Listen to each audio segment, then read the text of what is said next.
which I think is very hard to imagine without power tools, and also the process of getting the stone from a quarry. So here's a picture of the most famous quarry in Italy, right?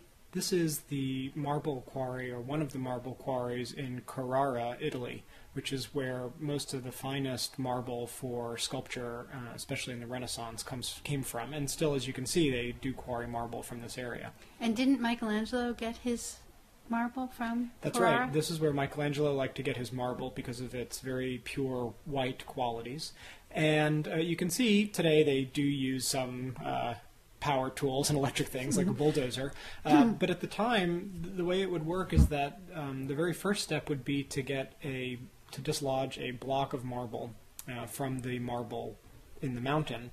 And that would be done by creating cracks in the area that you wanted to get the block from, and then inserting wooden wedges that were soaked in water.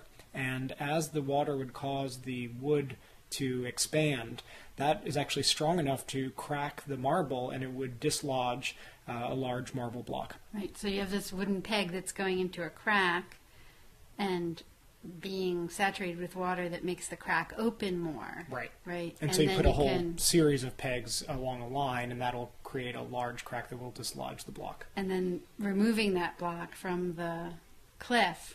Right. And then somehow getting it to Florence. Well, actually, some of the first work in terms of shaping the stone might actually be done at the quarry. Oh.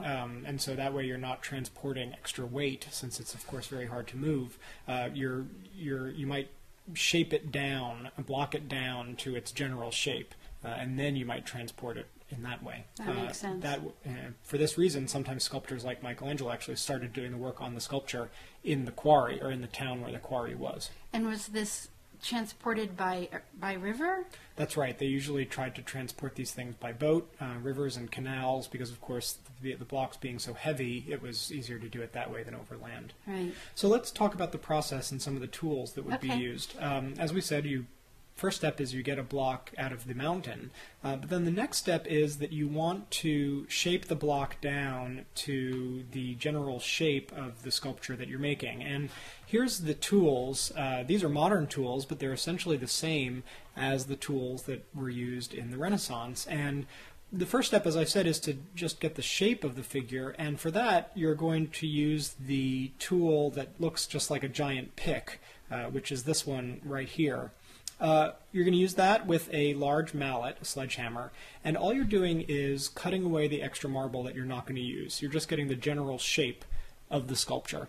What would happen if you hacked at it and something cracked in a way and took off a big slice that you didn't want? Then generally you would start again. That would be very bad, right? Right, exactly. There's no going backwards with marble carving, since it is a reductive process. So you do need to be very, very careful. And so, as I said, you start by getting the general shape, and then once you've got the general shape of the figure or whatever it is that you're carving, then you'll switch down to these chisels that have teeth, starting with a larger one like you see here, and that you then use with much more delicate taps and a smaller hammer that gives you more control to get the more details that you want from the figure. And as you need more and more details, you move to finer and finer chisel. So a very good example of what this looks like, since we already started talking about Michelangelo, we can use this example. This is Michelangelo's incomplete figure of the waking or awakening slave, one of the figures that was planned for the tomb of Pope Julius II, and this dates from around 1530. Here you can see the block that the figure is being carved from, and what you can see, especially in some details, is that the very large rough area surrounding the figure, that's what Michelangelo had started to chop away. Mm-hmm. He's just using a pick and a hammer. And you can see these marks in here are not made with a refined chisel. He's basically just whacking away at this marble because he just wants it to go away. I imagine Michelangelo had big muscles in his arms. That's right. You have to be very strong to do this kind of thing. And then what's really nice is, especially in this image, if we look at the detail, for instance, in the what's the left arm of the figure on our right, you can see here he's shifted to one of those chisels that has teeth, because now he's not just trying to get rid of the marble, he's actually trying to shape it and to give it some kind of form. If you look at the chest, you can see those kinds of teeth marks there, but they're a little fainter and a little smaller because there he's getting more detail, and so he's switched Using to a chisel with finer teeth.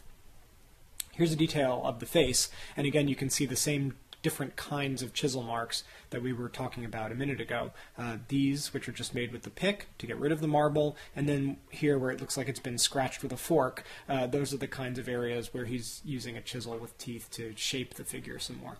So I'm reminded of Leonardo saying that sculpture was inferior because you had to get all messy. It is messy. You sweat, you get covered in dust. It's a very kind of sloppy process compared to, exactly, and it takes a lot of exertion compared to painting. And of course a block of marble was very expensive, Absolutely, too. That's right. And it's important when we're talking about marble in terms of sculpture to think that marble costs 10 times more than wood in terms of what the finished product will cost.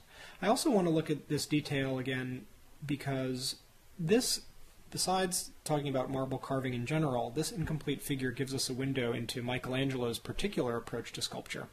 Because he said that in his writings, he discusses how when he's making a marble figure, he looks at the block as soon as it's come out of the quarry, before he's even touched it with any chisel, and he visualizes the figure trapped inside the marble. And essentially he says, all I'm doing is releasing the figure from inside the stone. It's already there. It's pre-existing in the stone itself, and all I'm doing is setting it free, taking away all the marble that surrounds it. So you can sort of see the figure trapped inside. Exactly, and so this particular example gives us a really good illustration of that idea, because in a way it looks like the figure is already all there, and all he's doing is letting it out. Getting rid of all that dead material to let a living figure free. That's right.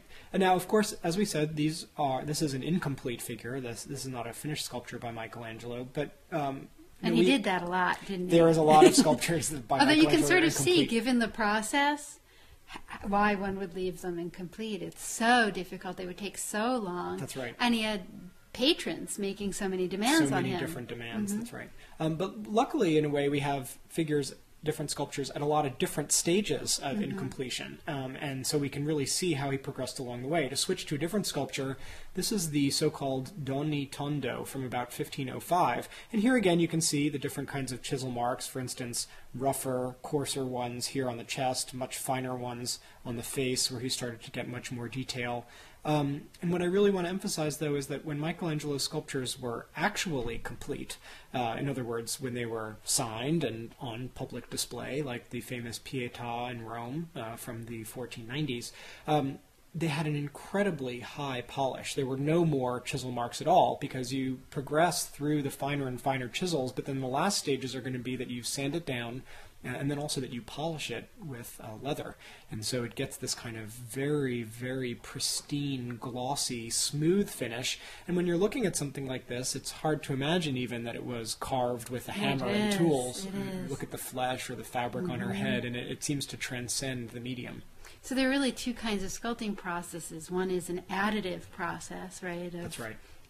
Sculpting from clay or wax or clay. Plaster. Exactly. Right? And this would be a subtractive process of taking away. That's right. And these examples that we've looked at have given us a really good idea of how you progress from the mountain to the finished work of art. To this.